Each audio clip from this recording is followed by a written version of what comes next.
이 에베소서는 바울이 에베소 교회 성도들에게 믿음의 본질에 대해서 설명해주고 있는 글입니다. 그 중에 여러분 먼저 11절 말씀 초반부를 먼저 생각하려고 합니다. 보세요. 그러므로 뭐 하라고 말씀하시죠? 생각하라. 그러므로 뭐 하라고요? 생각하라. 여러분, 믿음에 있어서, 저와 여러분이 가지고 있는 믿음에 있어서 생각이 매우 중요합니다. 여러분, 생각하는 믿음을 가지셔야 합니다. 이 단어의 원래 의미는 기억하라라고 하는 의미입니다.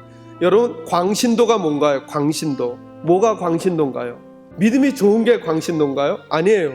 광신도는 무작정 믿는 게 광신도예요. 무작정 믿는 게. 무엇을 믿는지, 어디로 믿어야 하는지, 어떻게 믿어야 하는지 생각지도 못하고 그냥 믿는 거예요. 그냥 믿으니까 아무데나 막 튀는 거죠. 믿음의 내용이 없는 거예요. 뭘 믿는가를 생각하지 않는 거예요.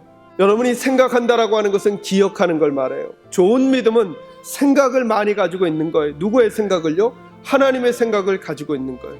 로마서 10장 17절 말씀, 믿음은 어디에서 난다고요? 들음에서 난다. 여러분, 들음이 매우 중요해요. 더 중요한 게 있어요. 뭘 들을 것인가가 더 중요한 거예요. 뭘 들을 것인가가. 들음은 어디에서 나요? 그리스도의 말씀으로 난다는, 말씀으로. 그래서 우리의 믿음의 내용이 있어야 돼요. 근데 교회에는 보면 권력이 있고 힘이 있고 직분이 있고, 그런데 들음은 있는데 그 들음의 바른 근원인 말씀으로부터 듣지 아니하고 내 생각으로부터 듣고 내 경험으로부터 듣고 세상으로부터 들은 그 내용을 믿음 삼아 그 일들을 해나가는 일들이 우리에게 너무 많은 거죠.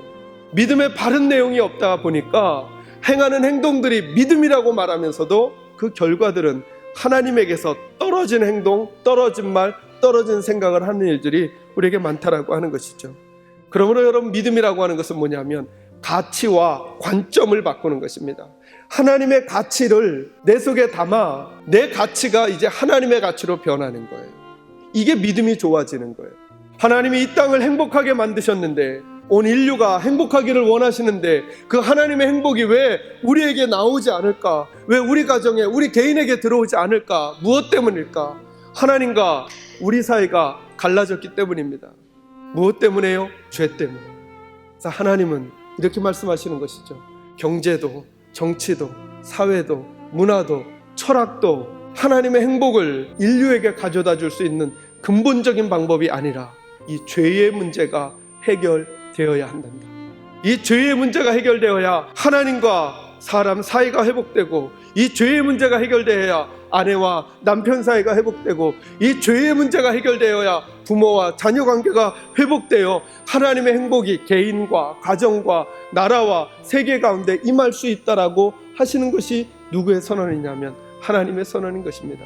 예수님이 우리에게 진짜 해결해주고 싶었던, 이 십자가로 해결해주고 싶었던 일은 경제의 이야기가 아니라는 것입니다.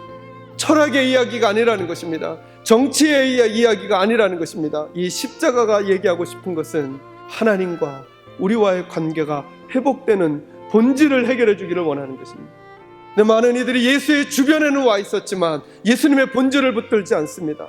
십자가를 잃어버린 목사, 십자가를 잃어버린 장로, 십자가가 빠진 권사, 집사, 십자가가 없는 교회, 십자가가 없는 믿음, 그 믿음은 예수의 주변만 돌 뿐 하나님의 진짜 행복으로 갈 수는 없다는 것이죠. 하나님이 우리에게 예수 그리스도를 보내주시고 십자가를 주셨습니다. 여러분은 무엇을 많이 생각하며 살아가십니까? 십자가를 많이 생각하는 여러분이 되시기를 바랍니다. 삭개오는 물질이 많았습니다. 그러나 그는 행복하지 않았습니다. 예수를 만나고 그는 행복해졌습니다. 그랬던 그는 그의 물질을 버리기 시작합니다. 바울은 명예가 많았던 사람입니다. 그는 권세가 많았던 사람입니다.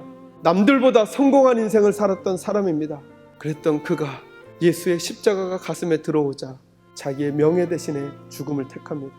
자기의 권세 대신에 낮아짐을 택합니다. 사랑하는 성도 여러분, 여기에 비밀이 있습니다. 오늘 저와 여러분도 주님을 만나면 나의 우울함이 떠날 것입니다.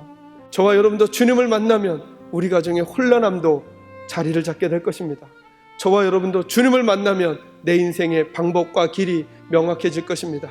물질이, 명예가, 권세가, 지식이 나의 온통 생각을 사로잡지 못하게 하시고 다시 모든 생각을 사로잡아 십자가 밑에 내려놓으시고 주와 함께 인생을 살아가시는 저와 여러분이 되시기를 주님의 이름으로 축원합니다.